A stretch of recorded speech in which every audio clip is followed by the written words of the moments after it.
Estamos en la serie Conociendo a Dios y esta serie, como bien les he comentado en diferentes momentos, tiene que ver con los atributos de Dios. Hoy estamos en la continuación, atributos de Dios en la parte Dios Santo. Y regularmente me ocurre con las imágenes. Siempre alguien me pregunta de qué se trata, por qué coloca esta allí y qué tiene que ver el ojo de Dios o este nombre del ojo de Dios con esto de la santidad de Dios. Y tiene que ver todo porque lamentablemente nos hemos acostumbrado a que creemos que podemos eh, vivir nuestra vida creyendo que nada pasa. Vivir nuestra vida creyendo que tenemos la capacidad de ocultarnos de Dios y que no pasa nada. ¿Sabe algo? Todo lo que usted y yo hacemos está bajo la lupa expectante de la mirada de Dios. De la mirada de Dios. Hemos estado equivocados creyendo que podemos ocultarnos, ¿sabe? Y de alguna u otra forma causó un poco de controversia el tema del domingo anterior, donde tenía la oportunidad, porque digo que es una oportunidad, el poder aceptar públicamente un siervo de Dios, un mensajero de Dios, aceptar públicamente que es un pecador, que es un deshonesto y que necesita de esa santidad de Dios. A algunos no les gusta escuchar estas cosas. Algunos difieren o consideran que se rompe un protocolo eclesiástico en medio de la congregación cuando el pastor anuncia: soy un pecador tanto o más que ustedes, porque no sé el grado de santidad que usted traiga. Lo que sí sé es que hemos venido siendo contaminados por el mundo y llegan a nuestras vidas malos pensamientos, hacemos malas obras, nuestras palabras no son de acuerdo a la voluntad del Señor y también terminamos siendo merecedores de la justa ira de Dios. Entonces, algo que me recuerda para afianzar esta preposición que hice o esta afirmación que hice pública es que el Señor no vino a buscar sanos sino a enfermos. Que el Señor no vino en busca de justos sino de pecadores que se arrepienten. Entonces, sí, seguro, no es muy usual que el que les predica cada domingo tenga la osadía de decirles: soy tan deshonesto, soy tan pecador que necesito de Dios. Eso no se estila, ¿verdad? Eso casi no se da en nuestros ambientes eclesiásticos. Tampoco es una forma de manipulación, porque habrá quien con una falsa piedad pretenda ponerse en una posición, pero solamente para parecer y no ser. Pero cuando realmente nos ponemos bajo la lupa de Dios, vamos a encontrar que alrededor de nosotros y nosotros mismos hemos estado viviendo una vida alejada de Dios, de su voluntad, y todo eso significa una vida de pecado, sencillamente. Y también dice la Escritura: por cuanto todos pecaron, están destituidos de la gloria de Dios. ¿Quiénes pecaron? Nosotros, todos. ¿Y quiénes están destituidos de la gloria de Dios? Todos. ¿Quién de nosotros no necesita al Señor para poder ser salvo? Todos. Ahora, una cosa es vivir una vida de pecado, de práctica de pecado, y otra cosa es como algunos de nosotros luchamos para no pecar. ¿Recuerdan el ejemplo de la manzana del pastor Adrian Rogers en su libro Lo que cada cristiano debe conocer? El niño frente a la manzana en un mostrador de una tienda, el tendero viene y le dice: estás tratando de robarte mi manzana, y aquel niño le responde sabiamente: no estoy tratando de robarme su manzana, estoy tratando de no robármela. Y así vivimos nosotros realmente nuestras vidas. Y hablamos de la visión en el tema anterior, en Isaías capítulo 6, llegamos a hablar acerca de la visión que Isaías tuvo, en la cual él encontró que cuando estaba viendo y por fin alcanzó a ver la santidad de Dios, dijo: ay de mí, soy un hombre muerto. El apóstol Pablo hablaba y decía: pecadores de los cuales yo soy el primero. Isaías experimentó algo similar, por supuesto, muchos años antes que el apóstol Pablo. Pero creo que solamente el hombre llega a, por lo menos, el ápice o el inicio del entender a Dios cuando entiende su posición delante de Él. Y es que somos pecadores. Y Él es un Dios santo. Y esto de santo ha venido a ser para nosotros como una fea excusa de algo inalcanzable para poder justificar nuestras propias maldades. Dios es santo, pero ¿qué tan santo es? Algunos dijeron que eran 3. Porque aquella visión, el profeta escuchaba que decían: santo, santo, santo es Dios Todopoderoso, Jehová de los ejércitos. Y resulta que algunos tomaron esto como doctrina para afirmar que Dios es 3 veces santo. Y hay un error doctrinal aquí, porque Él es eternamente santo, no 3 veces santo. No, pero es por el Padre, por el Hijo y por el Espíritu Santo. Es una cosa completamente diferente. Pero el profeta y la escritura no alcanza, o no alcanzaría su vida o su existencia para anunciar lo que estos dicen aún en este momento, desde aquella visión y antes de aquella visión en la eternidad pasada, y en esta vida que llevamos y en las eternidades futuras, que es el tiempo de Dios, es completamente incalculable. Esos estarán en este momento declarando, proclamando: santo, santo, santo, santo, santo, inagotablemente santo. ¿De acuerdo? Y vimos Isaías y encontramos allí algunas cosas. Yo quiero hoy compartir con ustedes algo que tiene que ver con el tema y un poco de la explicación, por decirlo de algún modo, en cuanto a esto del ojo de Dios y cómo comprender esta gran verdad a la cual estamos enfrentados. ¿Sabe? Estamos enfrentados a esta gran verdad, la santidad de Dios. Pero ¿sabe por qué no podemos calcular la santidad de Dios? ¿O por qué nos incomoda hablar de la santidad de Dios? ¿Y por qué creemos que estamos tan alejados muchas veces de ser santos? Porque no comprendemos realmente el significado y no tenemos la capacidad para medir esa santidad de Dios. Entonces, quiero leer Génesis capítulo 16 para compartir. Esa la tenemos acá en esta pantalla, por acá por la transmisión. Los que están escuchando nos van a buscar en sus Biblias y van a leer Génesis capítulo 16, verso 1 en adelante. Vamos a leer. Dice,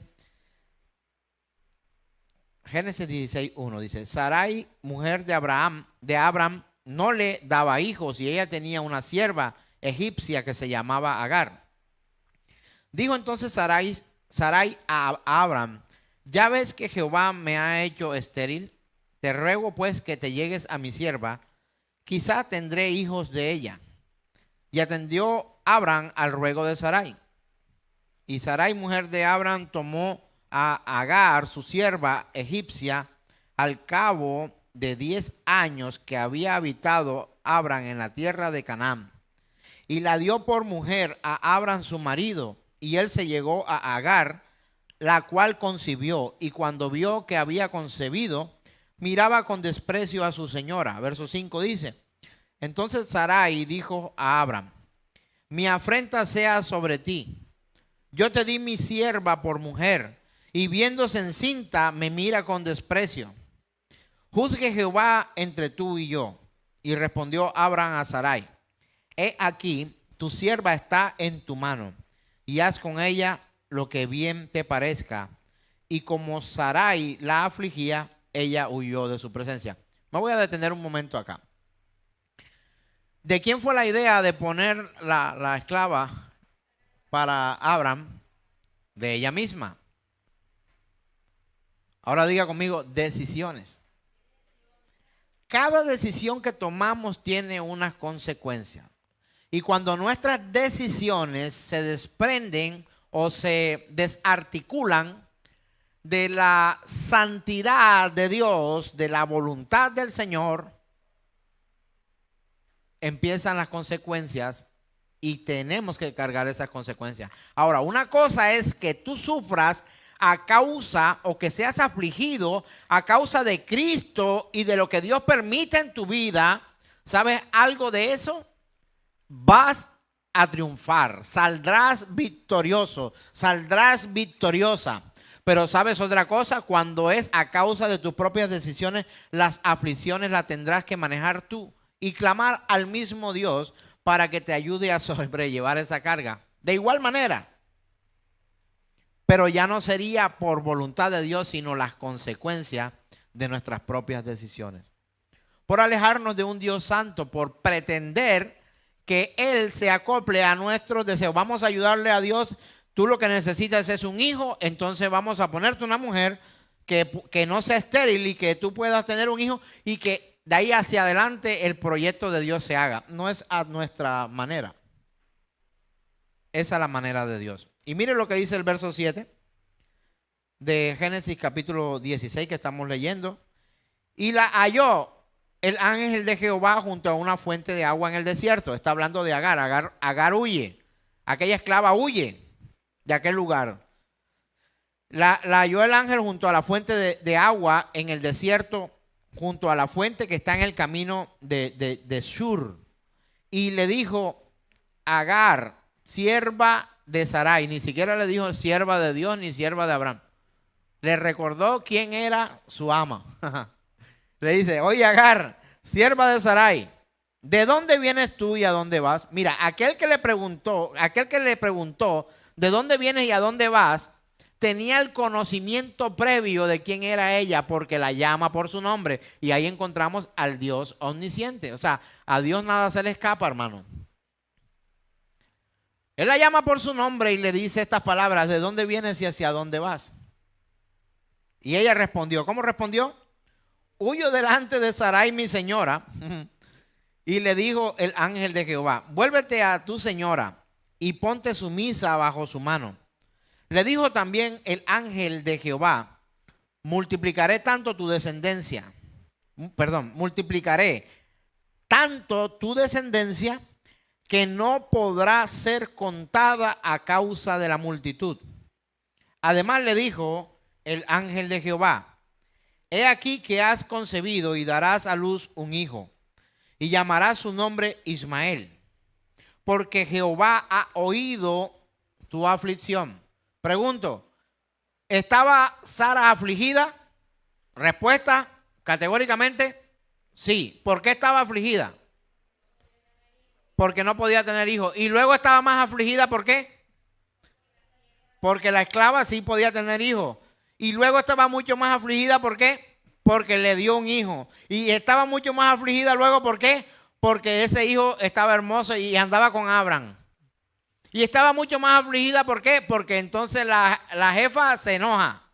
Y estaba mucho más afligida, ¿por qué? Porque ya la jefa no la quería y le dice a Abraham, sácame a esta vieja de aquí. O sea, esta mujer estaba viviendo aflicción. Pregunta técnica. ¿Esto fue culpa de Agar? Las esclavas, esto se estilaba, por llamarlo de alguna manera. Era costumbre que cuando la mujer del hombre importante o de aquel hombre de la casa, el padre de la casa, no podía tener hijos, le daba las esclavas para que tuvieran hijos y eran sus hijos. ¿Y sabe a quién pertenecían esos hijos? A aquella mujer, a la esposa del hombre del jefe. Entonces ella pretendía era que Agar pariera y que ese hijo fuera el que presentara abran ante Dios para que el proyecto de él se cumpliera, porque ese también sería hijo de ella. Pero resulta que ella se dio cuenta que con Dios la cosa no funcionaba de esa forma. Entonces encontramos a Agar, una mujer afligida. ¿Por sus decisiones? No, por las decisiones de otro.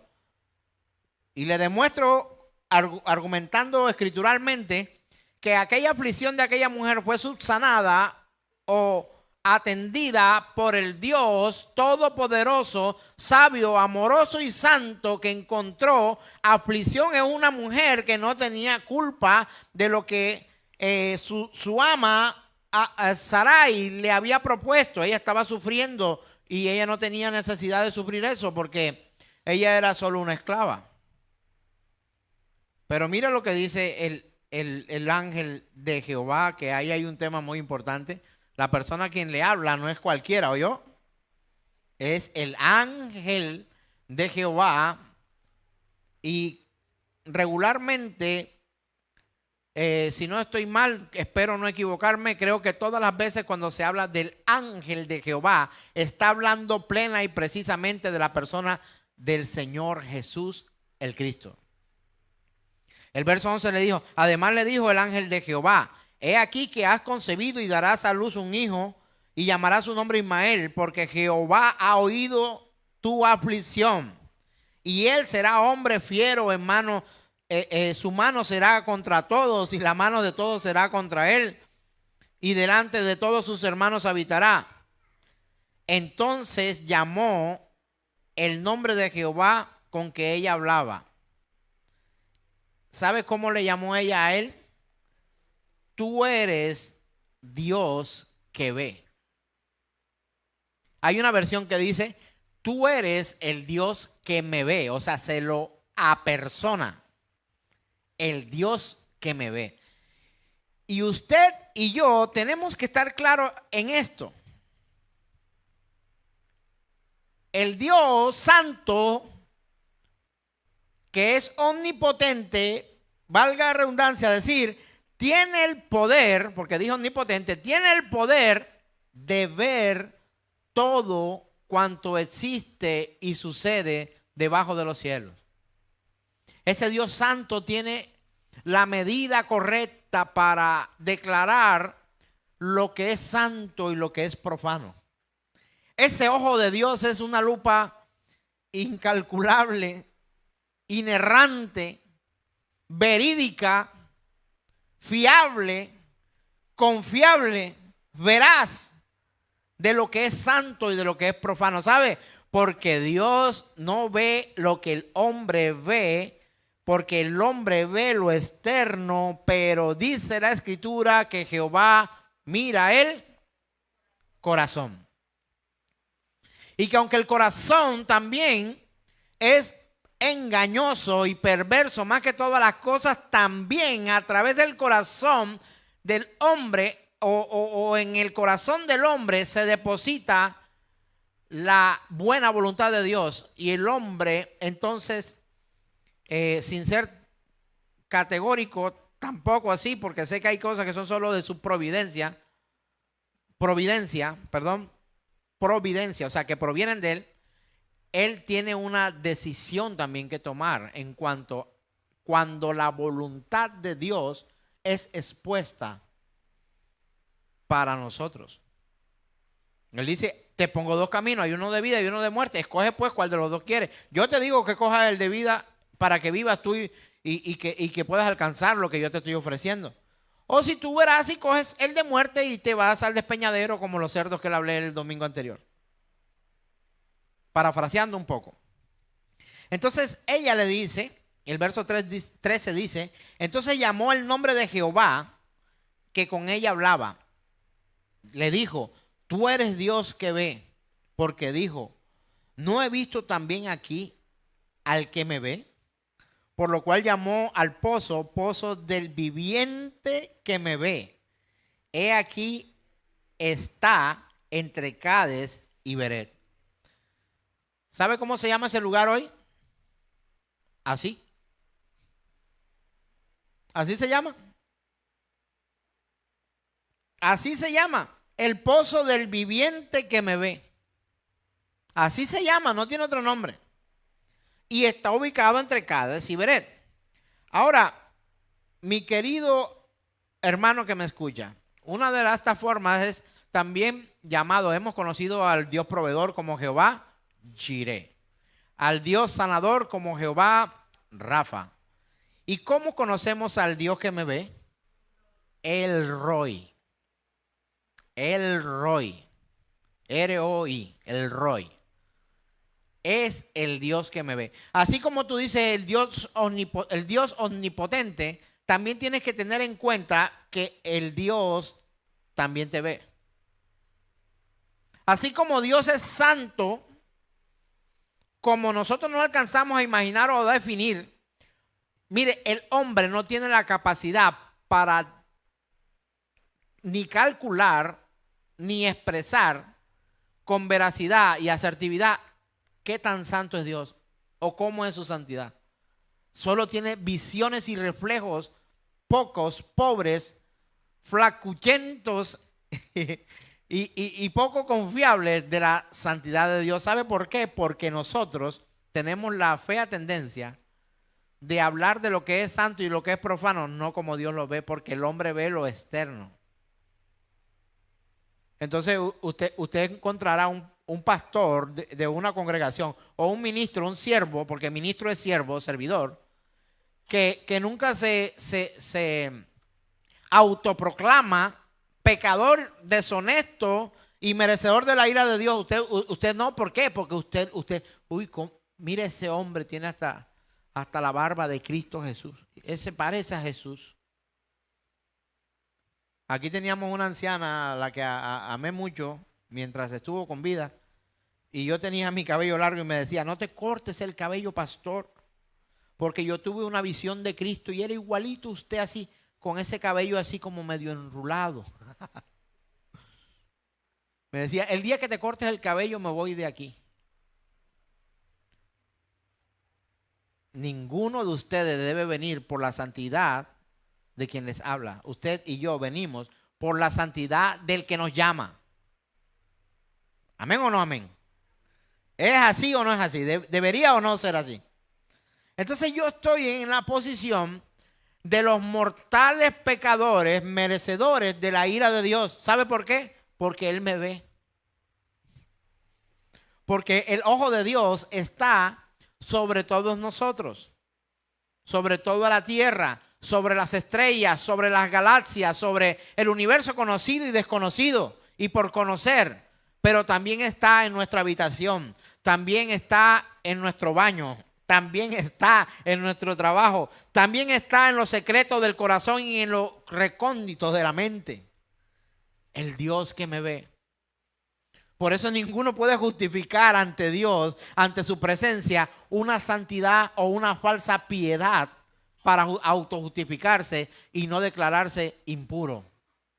Lo hicieron los antiguos y creo que usted y yo debemos ocupar un lugar por debajo de ellos. El profeta Isaías se autoproclama, ay de mí, hombre muerto soy, porque he visto al Señor. Y siendo yo hombre de labios que habita, de labios inmundos, que habita entre un pueblo con labios inmundos. Y tratábamos de aclarar esto, que no era que el profeta Isaías anduviera por la calle mentando madre, abuela, tía y diciendo groserías.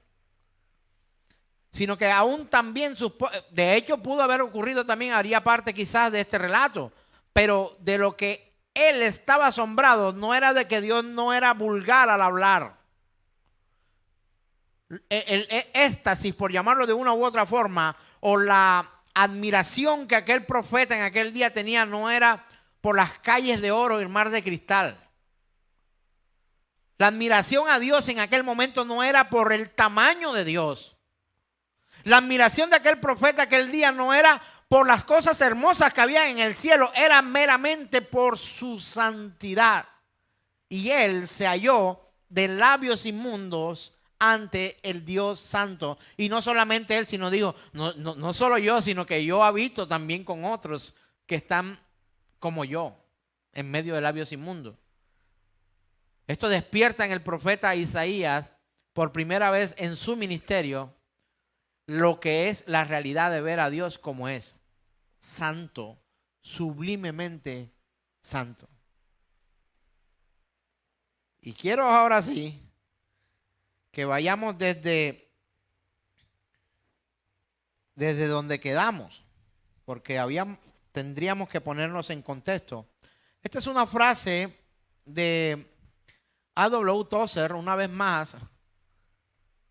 ¿Cómo hago si es mi escritor favorito? Mientras no nos hayamos visto, esa cita allí la podemos mostrar. Mientras no nos hayamos visto tal como nos ve Dios, no es probable que nos sintamos muy perturbados por las condiciones que nos rodean. Esa para después.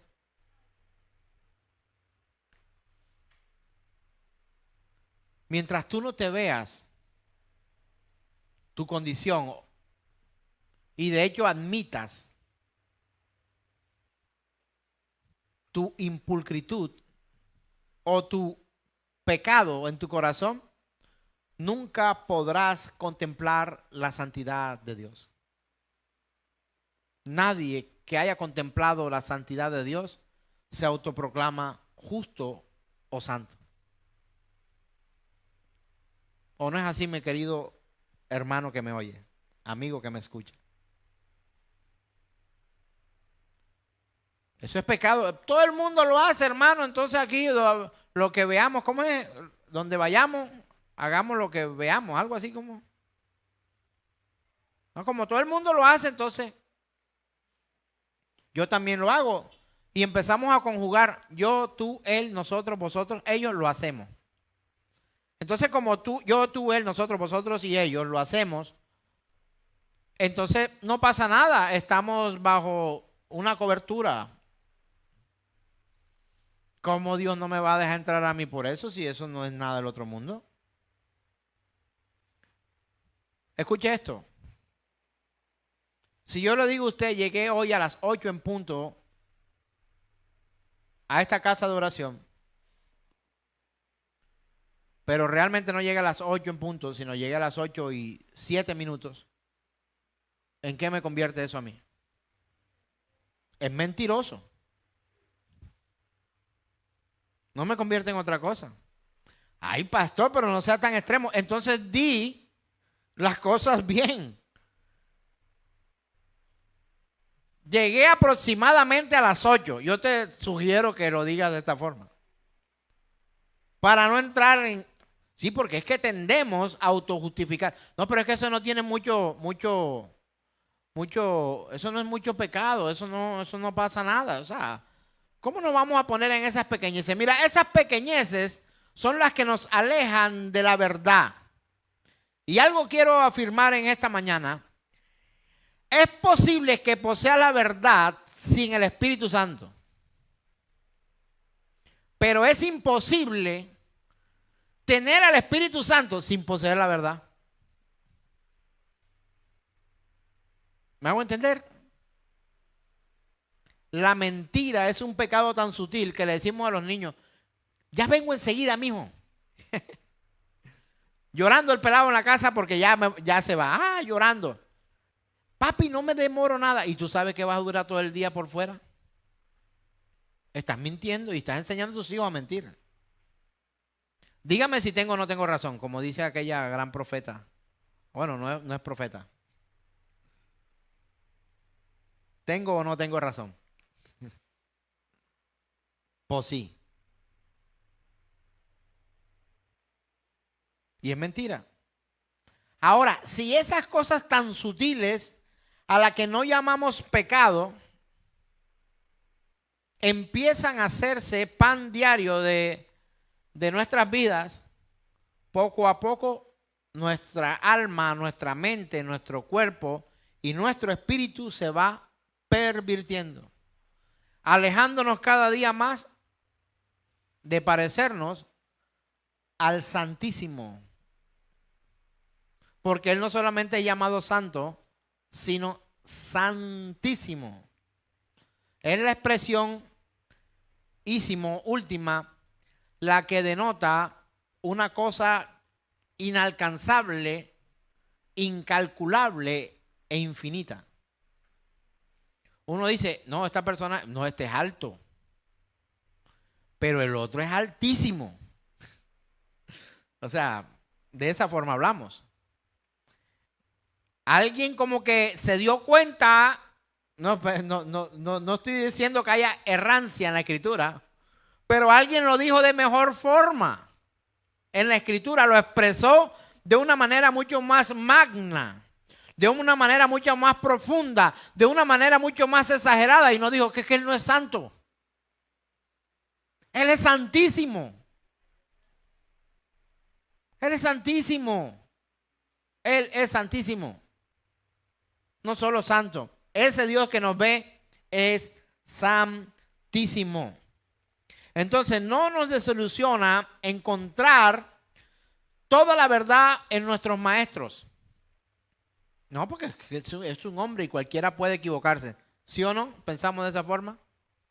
Bueno, cuando somos un poco pacificadores. Me acuerdo una vez en una clase de un diplomado de talento humano en la que estaba, soy administrador de empresa, entre otras cosas, para la gloria del Señor, y encuentro a un profesor, la primera clase del diplomado que me había costado un dinero fuerte. Para poderme graduar hice fue un diplomado.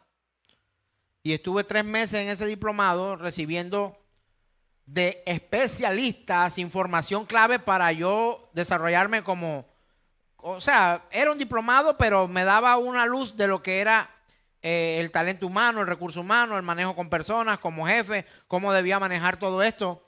Y aquel hombre dice, dentro de las primeras palabras que menciona su nombre, cuántas carreras había hecho, cursos que había hecho, países que había visitado, dice, más de 200 países han catalogado no sé qué, tal, y empezó con su cátedra. Y yo digo, profesor, disculpe un momento. Según la ONU, hasta el momento, solamente hay 194 países.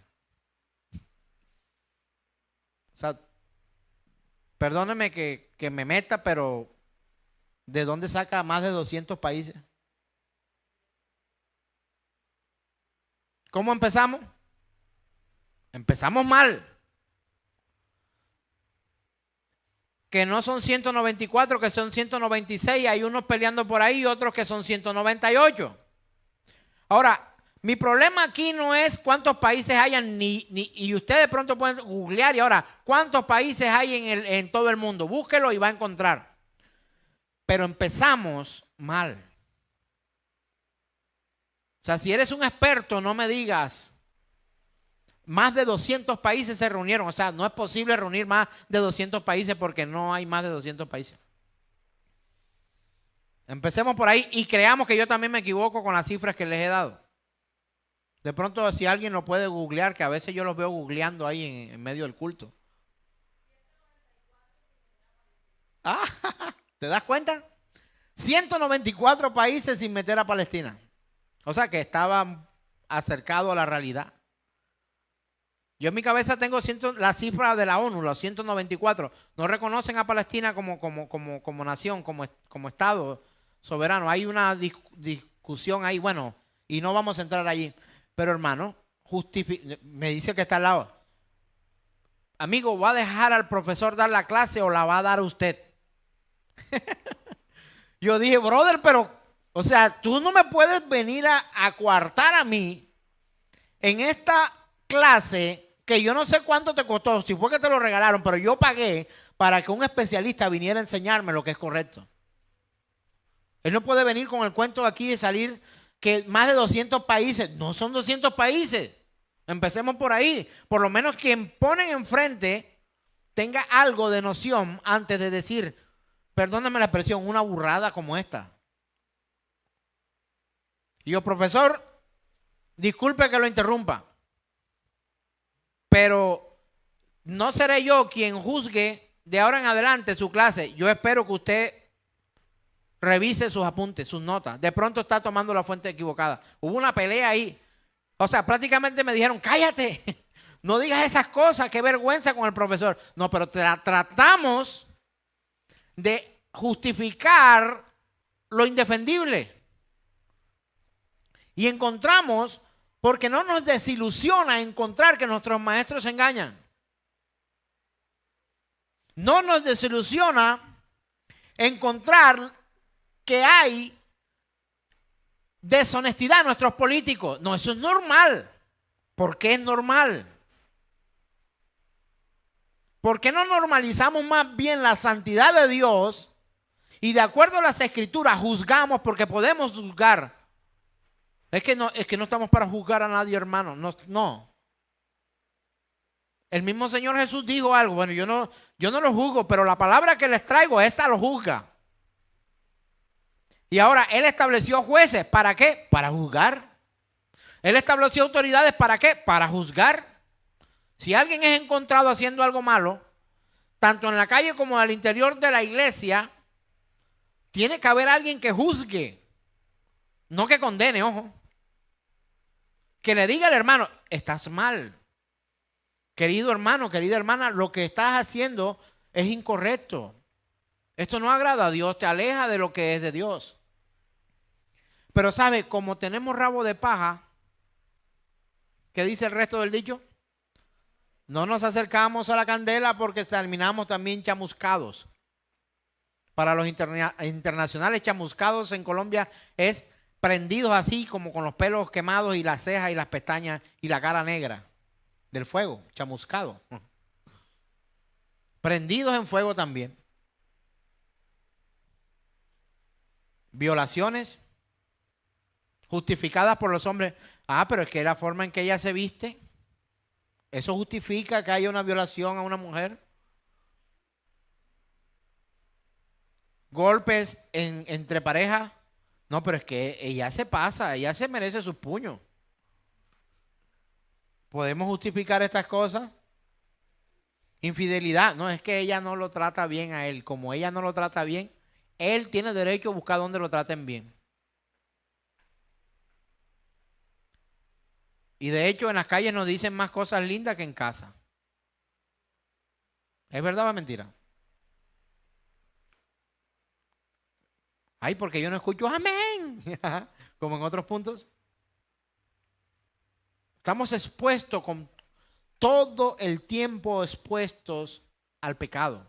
Eso fue lo que vio Isaías en su visión. Y donde él dice, Dios mío, ay de mí. Porque yo siendo hombre de labios inmundos, que habita en pueblo de labios inmundos, he visto yo al Rey Todopoderoso. Santo, lo vio en el esplendor de su santidad. ¿Qué decían los seres vivientes que estaban allí? Santo, santo, santo, santo, santo, santo. No había, o sea, la prédica de ese día para Isaías fue la santidad de Dios. ¿Qué vas a escuchar de este servidor? La santidad de Dios. Pero es que como yo estoy caído, el pastor Amé está caído, el pastor Amé es un corrupto, el pastor Amé es un pecador, el pastor Amé se ha equivocado, el pastor Amé tiene malos pensamientos, el pastor Amé tiene luchas internas, el pastor Amé tiene conductas inadecuadas, el pastor Amé usa palabras erróneas, entonces el pastor Amé no predica de la santidad de Dios y se acabó la pelea. ¿Sí o no, hermana? Del alma y de sangre. Entonces no prediquemos de la santidad de Dios. Y no podemos tomar estos altillos y estos atriles para predicar acerca de la palabra de Dios de acuerdo a cómo yo vivo. Porque entonces te estarás llenando de la doctrina de un hombre y no de lo que Dios habla en la Escritura. Y es donde tengo pelea con más de uno. Ya ni me hablan. I'm sorry for you. Como dijo aquel filósofo, lo lamento. Prediquemos la Escritura, aunque la Escritura también nos crucifique. ¿Sabe qué hace la Escritura? No te va a gustar esto, lo voy a repetir. La Escritura nos crucifica. ¿Y sabe por qué nos crucifica? ¿Sabe por qué la Escritura nos crucifica? Porque necesita hacernos ver que nosotros no éramos merecedores de que alguien ocupara nuestro lugar en esa cruz. Y Él lo ocupó. Alguien se enojó y no volvió más cuando le dije que nosotros no fuimos ni los romanos los que pusimos al Señor Jesús en la cruz. Porque así oran. Usted no escuchó esa oración. Ay, Señor, nosotros que te pusimos en esa cruz. Espera. Ni tú, ni yo, ni los romanos pusimos al Señor Jesús en esa cruz.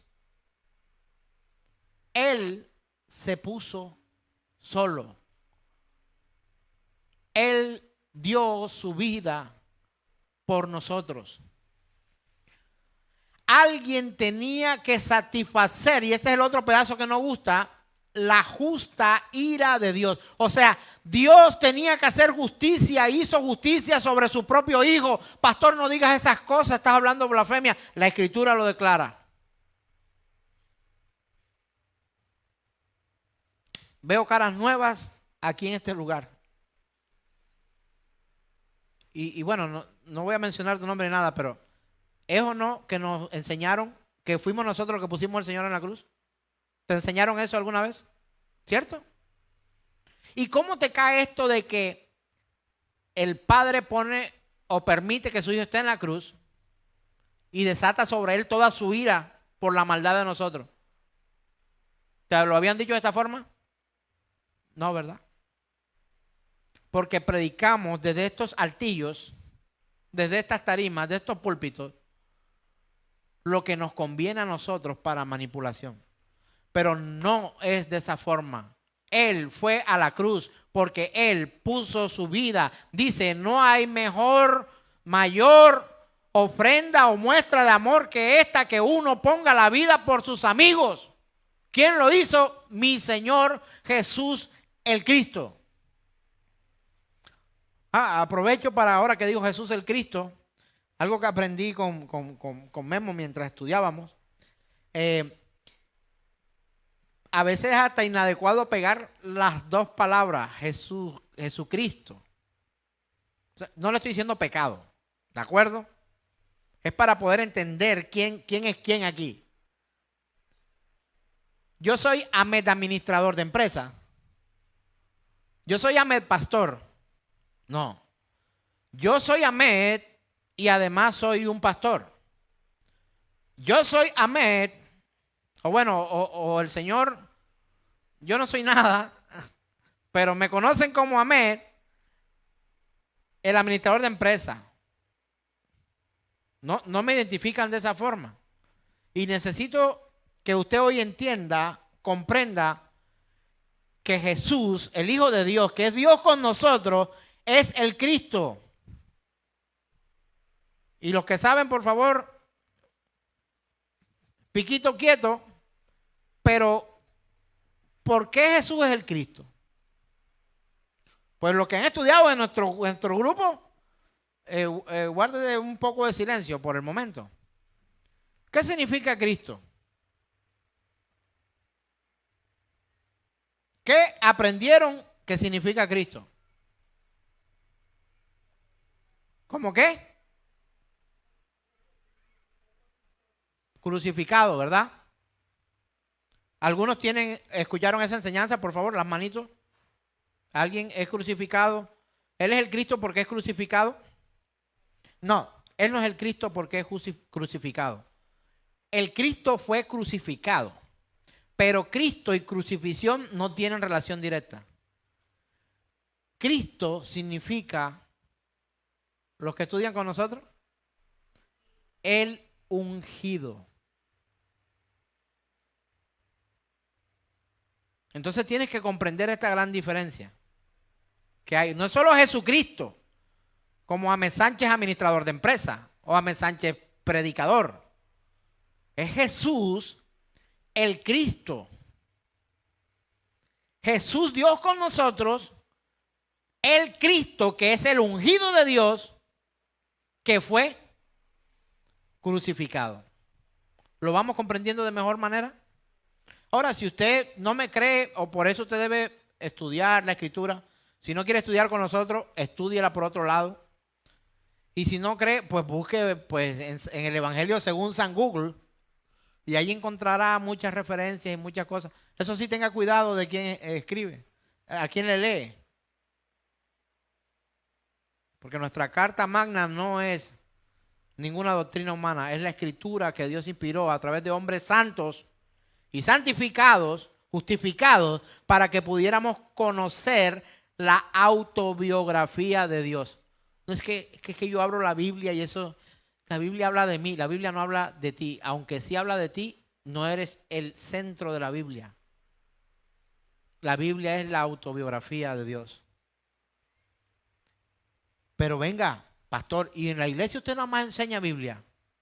No habla del ánimo y de cómo vencer los obstáculos y cómo nosotros crecer y multiplicar nuestra congregación y cómo nosotros ser más poderosos o cómo alcanzar niveles espectaculares en la sociedad colombiana. No hablamos de eso, solo de Biblia, solo de Biblia. Y no se aburren, pues la iglesia se reúne para esto. Algunos de la iglesia se pueden reunir en otros lugares como centros motivacionales. Pero la iglesia es para proclamar la verdad de Dios escrita en la palabra.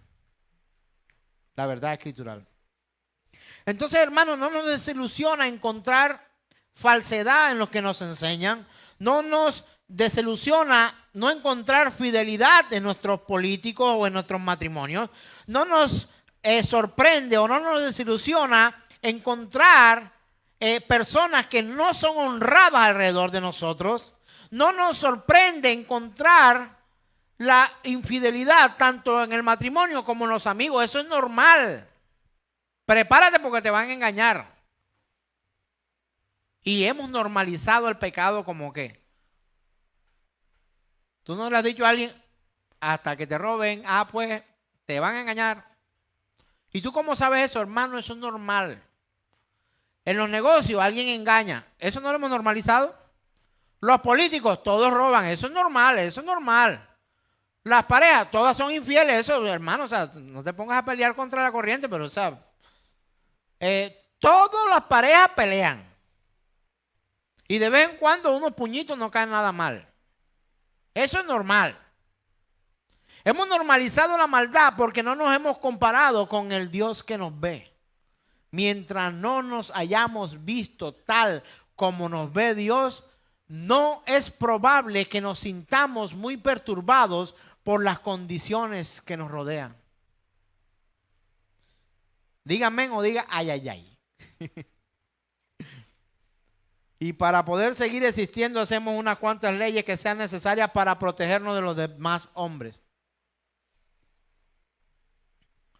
Aquí hay abogados. A ellos les voy a pedir que se calmen. Al menos veo dos abogados aquí a simple vista, aquí cerquita. Ellos se van a quedar calladitos.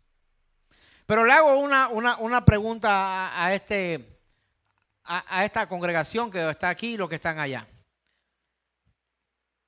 Hay un país, uno que tiene más leyes y otro país, otro que tiene menos leyes, tanto civiles como penales, como administrativas, como etcétera, etcétera.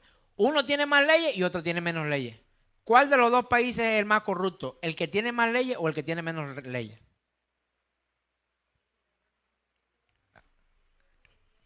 Con fuerza, porque esta gente no escucha por acá.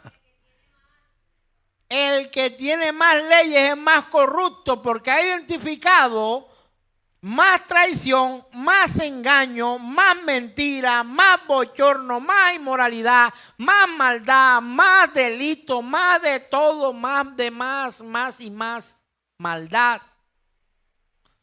Y hay que juzgarla y hay que condenarla en esta tierra. Nosotros aquí en Colombia tenemos leyes, hermano, para todo. Usted va a poner un árbol en la terraza de su casa y usted tiene una ley para eso, y dígame si es mentira. ¿Sí o no, mi querida licenciada? Usted después quiere cortar el árbol ese que usted mismo sembró en la terraza y también hasta preso puede ir. Ahí sí mis abogados, como está el doctor aquí Alejandro y el doctor Fabián. ¿Puedo yo venir a cortar? No, es que ya me da la gana, ya no quiero mi árbol. El árbol que sembré yo hace 40 años en la puerta de mi casa, ya no lo quiero, lo voy a mochar. ¿Puedo cortarlo? Si no pido un permiso, entonces me multan. Pero si el árbol lo sembré yo. El árbol lo sembré yo y el que echó agua fui yo y el que pagó el recibo fui yo. Y el que se está aguantando la rotura del piso soy yo. Bueno, además de la camioneta de Memo y el carro mío, ¿no? Y la propiedad es mía, el terreno donde está es mío. Pero cuando yo siembro un árbol en la tierra colombiana, hay leyes que van a regular ese árbol. Y si yo lo corto sin pedir un permiso, o sin no solamente sin un permiso, sino sin una justificación que satisfaga las leyes, me voy de multa. Oye, pero si el problema, agradezco las lucecitas esas que están ahí, me tienen muy contento. Apagarla, Liana. Gracias. Le digo algo, por favor, te lo suplico. Les digo algo, mis hermanos amados. No es diferente con Dios. ¿Qué delito puede haber en sembrar un árbol en una zona donde no debo? No, pero es que es un árbol, es vida. Y si el árbol lo sembraste tú, o sea, ¿qué delito puede haber en que tú lo cortes porque ya no te sirve para donde tú lo sembraste? Porque tú necesitas el espacio ahora para parquear el carro. De igual forma, mis amados, funciona con el Señor. Creemos o categorizamos tanto una vida de santidad y a Dios con lo que es y lo que no es santo. Usted ni yo tenemos la capacidad para juzgar ni determinar la santidad de Dios. Pero Él sí, porque Él es el Dios que me ve. Él es el Dios que te ve. Y la santidad de Dios no consiste solamente en lo mejor que conocemos de Dios mejorada al infinito. No. ¿Cuántos creen que Dios es santo? A ver. ¿Qué tan santo? Muchísimo, ¿verdad? Muchísimo, eternamente santo. Bueno, todavía no alcanzamos, Dianita, a definirlo. Ni con la palabra infinito. ¿Sabe por qué? Porque tenemos problemas con la palabra infinito. No nos cabe en la cabeza. No la comprendemos. Palabras como infinito, había hablado de categórico, ¿verdad? Como todo, siempre, nunca. Esas son categóricos. Pero hay palabras que tienen un alcance todavía mucho más profundo, que son casi que incomprensibles para la mente humana. Por ejemplo, eternidad. Eternidad no es fácil comprenderlo. Cuando te dicen, es que si no te arrepientes de tus pecados, vas a pasar una eternidad sin el Señor. La gente cree que una eternidad son... Me fui a una cita médica, me senté y pasaron a todo el mundo. Eso pasó una eternidad y yo sentado ahí. ¿Lo hacemos o no lo hacemos? Amor, ya vas a traer el pollo que te mandé a comprar. Lo están preparando. Ajá, ¿y ese pollo qué? Eterno.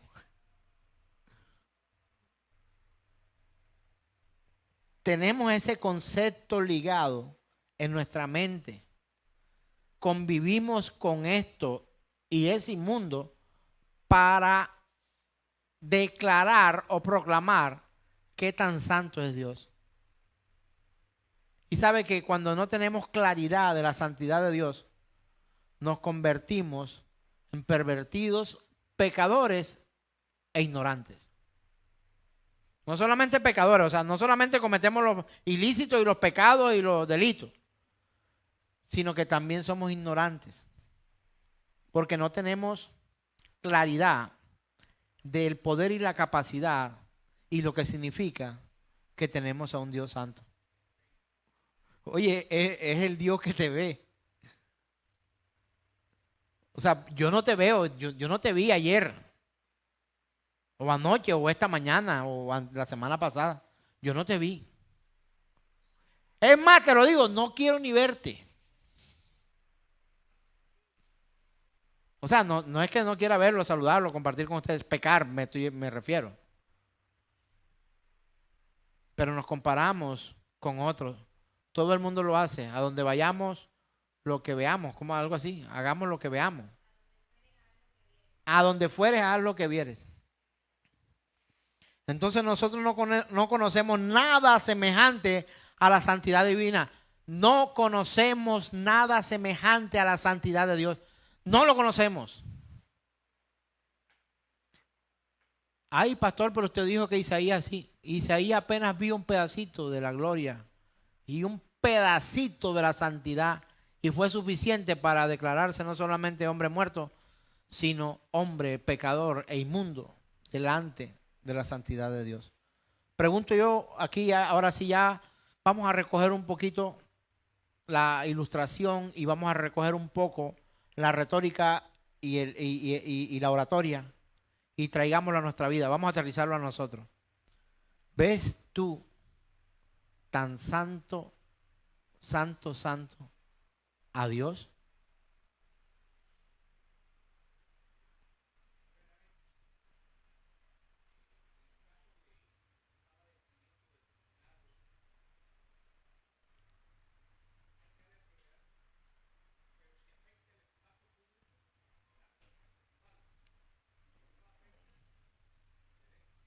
Así es. Somos tan santos, hermanos, como ese Dios que creemos santo. O no, o sea, no, yo sé que Dios es santo ya. Y yo soy santo también, pero no tanto como Dios. ¿Vivimos así, hermanos? Mire, hay años luz de distancia para calcular la diferencia entre la santidad de Dios y la nuestra.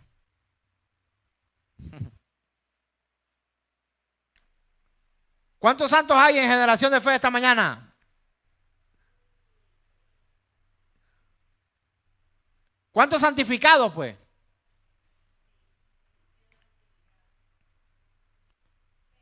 Bueno, de esos santificados, ¿cuántos están santificados hoy, ahora? Menos. Entonces, nosotros no conocemos nada semejante a la santidad divina. El hombre natural está ciego con respecto a ella. Aunque tema el poder de Dios y admire su sabiduría, no se puede imaginar siquiera su santidad. No es que yo temo al Señor, yo no quiero fallarle. Mire, usted no sabe cuántas veces yo me he aguantado por mero miedo, terror y temor al Señor de cometer una locura, solo por no desagradarlo a Él. Diga, hermana, está bien que pregunte. Fuerte. Jesús es el varón perfecto, sí. ¿Podemos alcanzar la santidad de Dios? Nunca, jamás. Y has dado en el blanco en cuanto a lo que es una santidad exclusiva de Dios. Hay de Dios, Él es la fuente de santidad. Y Él concede a dos seres especiales en todo el universo un tipo de santidad a la cual usted y yo podemos aspirar. Ya le dije quién es uno de esos seres.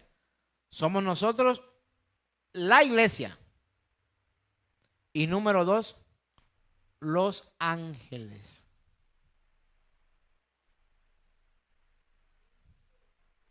Un tipo de santidad. No, en la santidad de Dios hay un límite. No, en la de nosotros no es que haya un límite. Es que es inalcanzable la santidad de Dios. O sea, no es con respecto a nosotros, es con respecto a Dios. O sea, no es lo mismo Jaime Ríos,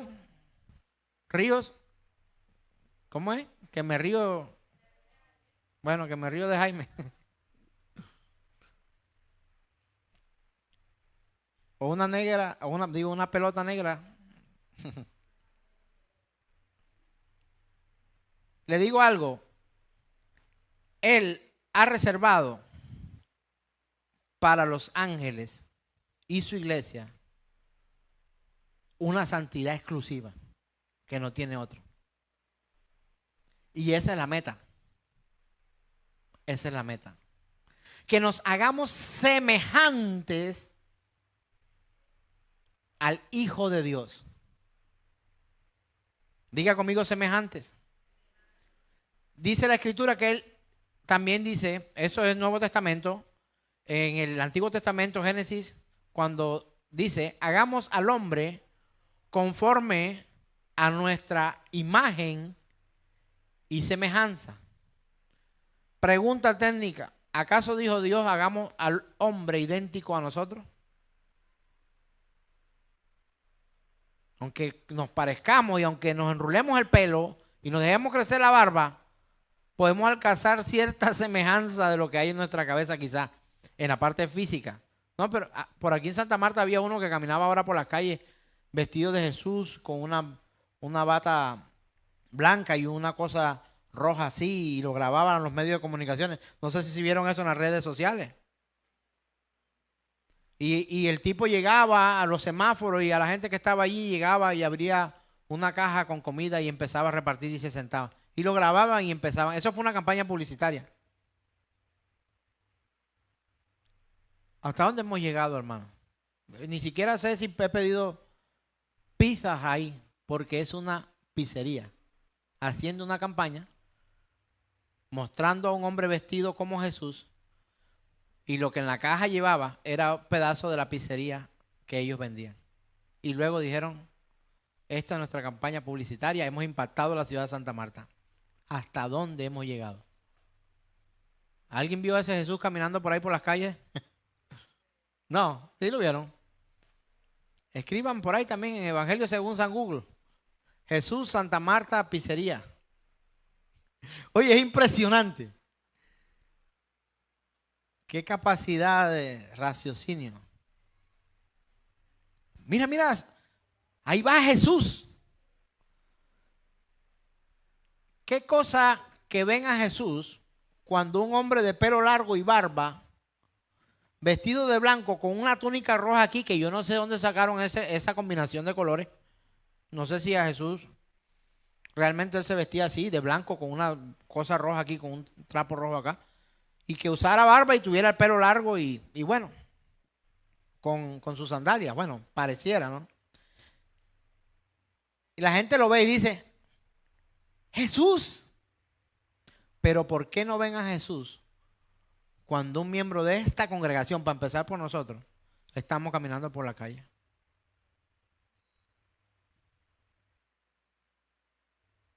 Que nos vean a los ojos y vean a Cristo. Esa es la meta. Que hablen con nosotros y sepan que somos hijos de Dios. El mundo atrapa, nos absorbe y nos leudamos en maldad.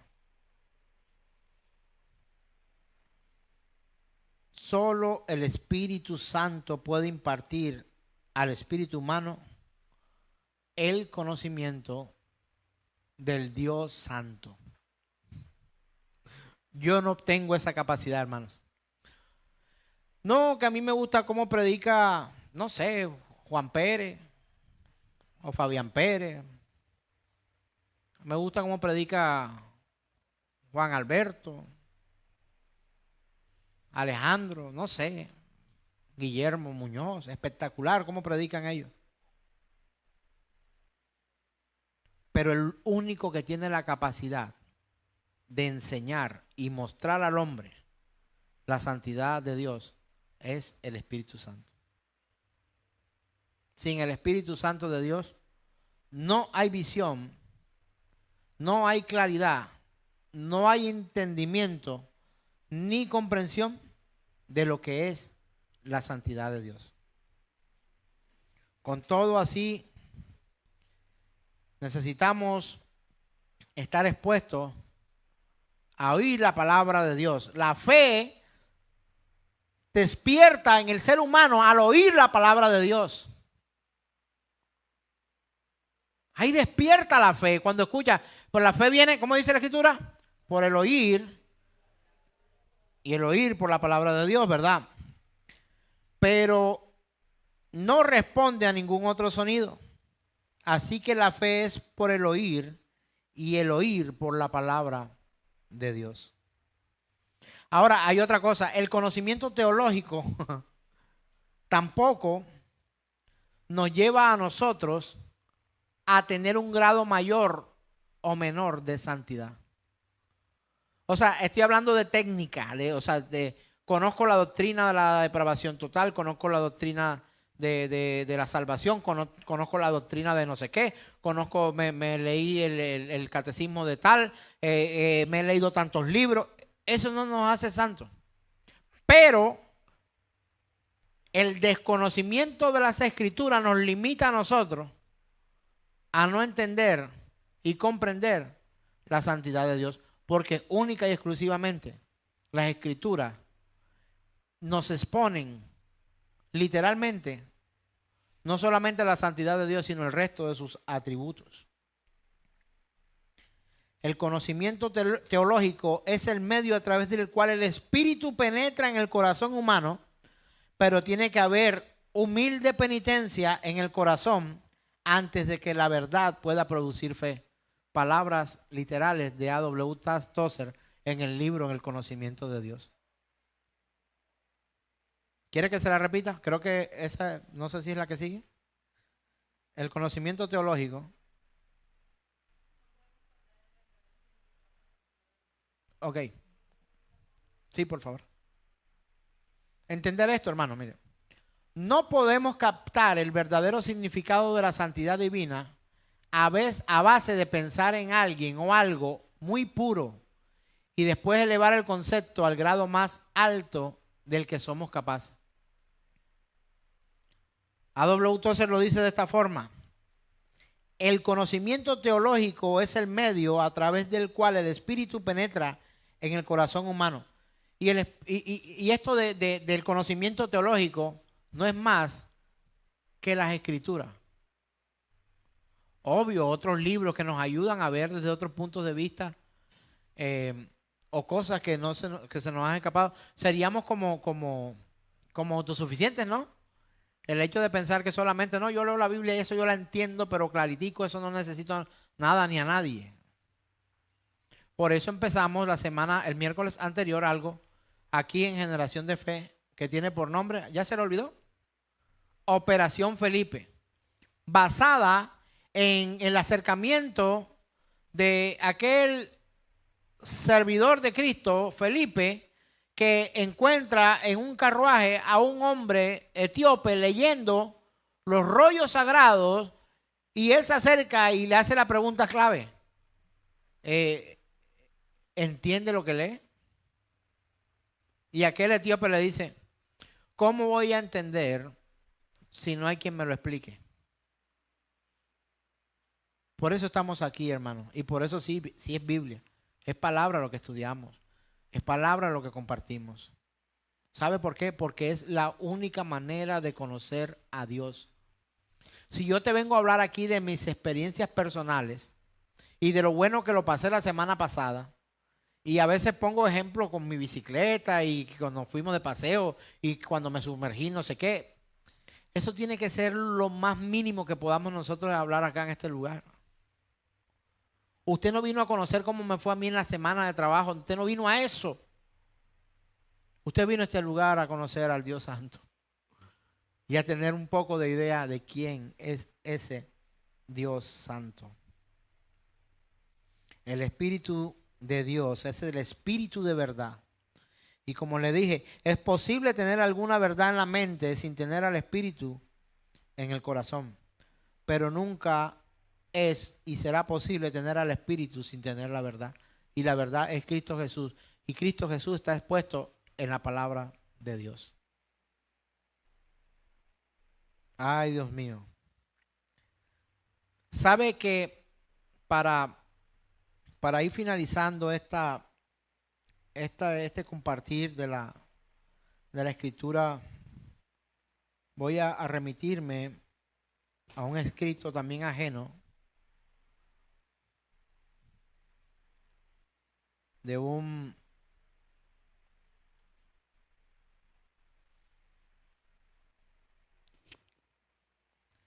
hombre llamado Rudolf Otto.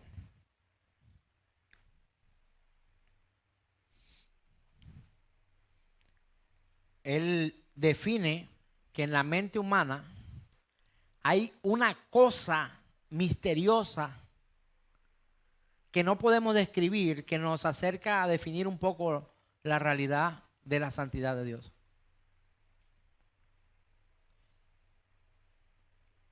Y parece que designa un sentido que hay en el mundo algo vago o incomprensible.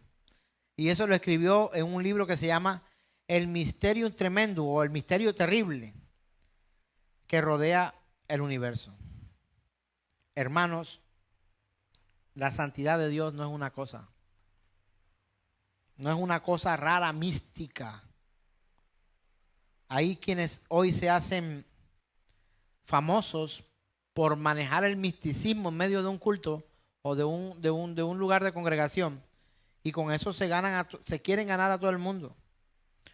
Mire, Rudolf Otto fue un eminente teólogo protestante alemán y él hacía estudios de comparaciones de las distintas religiones.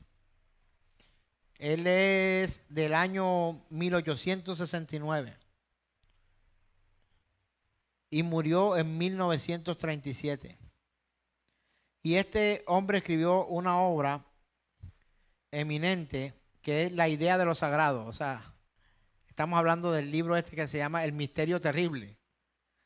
Y él era experto en comparar religiones. Y este hombre identifica que el hombre tiene la tendencia en la mente, la presencia de algo que llama lo luminoso. Y esto significa que es como una manifestación de poderes divinos. Luminoso. El término es luminoso. Él utiliza este término en este libro donde dice que el hombre tiene como eso, ese algo lo llaman luminoso. Y eso luminoso es como la manifestación de la deidad más o menos. Que hoy utilizan mucho para engañar a otros. Crean toda una atmósfera, una definición de lo santo y lo profano, y terminan envolviendo a la gente en las cosas que son santas o no. Yo estuve compartiendo tarima y de espectáculo, porque el que estaba conmigo era un payaso, el cual antes le había quitado a la escoba el palo. Y mandó al baterista que cuando él sacara el palo empezara a redoblar la batería y que hiciera estrepitosamente un ruido, porque él iba a cargar el palo con el poder de Dios. Y yo estaba ahí. Participé ese día de esa locura. Y él dice, este palo ahora no es un palo común. Este palo ahora se carga como la vara de Aarón y no sé qué. Y viene el poder de Dios, y el que sea tocado con este será impactado y no sé qué. Y hermano, y él tocaba con el palo ese a la gente y la gente salía ¡guas! Por allá tirada. Unos vomitaban, otros lloraban, otros caían en el piso derribados. Y yo acababa de ver cómo le quitaba a una escoba. ¿Para qué se usa la escoba, hermano? ¿Para barrer qué? Básicamente, puedes barrer una harina, puedes barrer, sí, pues hay escobas de diferentes. Pero la que yo vi que él le quitó el palo o el cabo era para barrer basura de un patio. Luminosamente usó ese palo como algo para expresar, no sé si Sebastián, creo que estaba ahí ese día también conmigo. Santiago estaba conmigo, Diana estaba conmigo. Y con ese palo tocaba a la gente y la gente, ¡guau! La santidad de Dios ha llegado a este lugar. Vea, hermano, me avergüenzo en ceniza y silicio de haber estado siquiera allí. Y hoy buscan muchos este tipo de manifestaciones luminosas para alcanzar una satisfacción emocional, creyendo que la santidad de Dios es algo de emociones. Mis hermanos,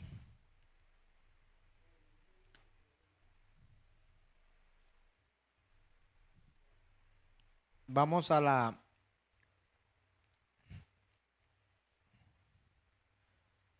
diapositiva siguiente. Permíteme, vamos a leer esta una vez más. Dice: no podemos captar el verdadero significado de la santidad divina a base de pensar en alguien o algo muy puro y después elevar el concepto al grado más alto que somos capaces. Continúa la siguiente. Entender esto.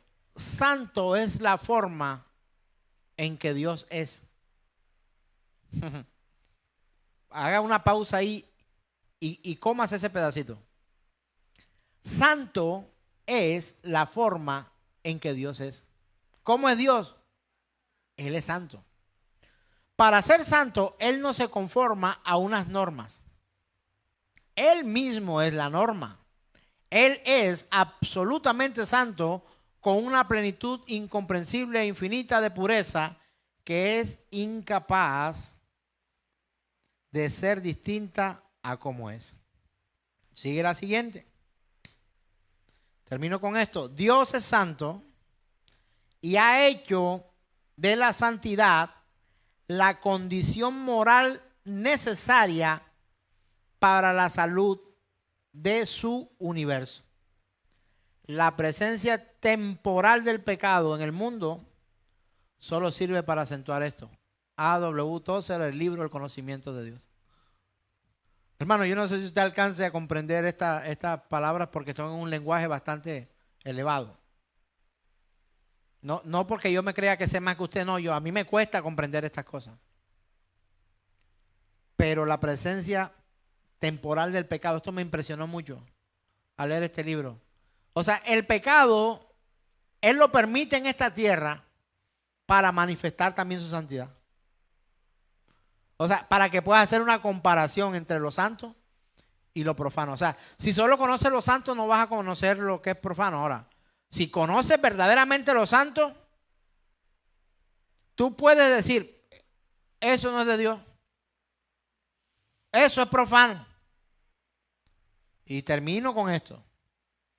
¿Tienes ese discernimiento entre lo santo y lo profano? A lo bien aquí, los que se conectan y los que están con nosotros acá. Mueva su manito acá. ¿Tenemos ese discernimiento entre lo santo y lo profano? ¿Alguien tiene ese discernimiento aquí? No se preocupe que yo creo que lo tengo. ¿Cree que lo tiene? ¿Alguien más cree que lo tiene entre lo santo y lo profano? Si no conocemos al Dios santo, imposible saber qué es profano.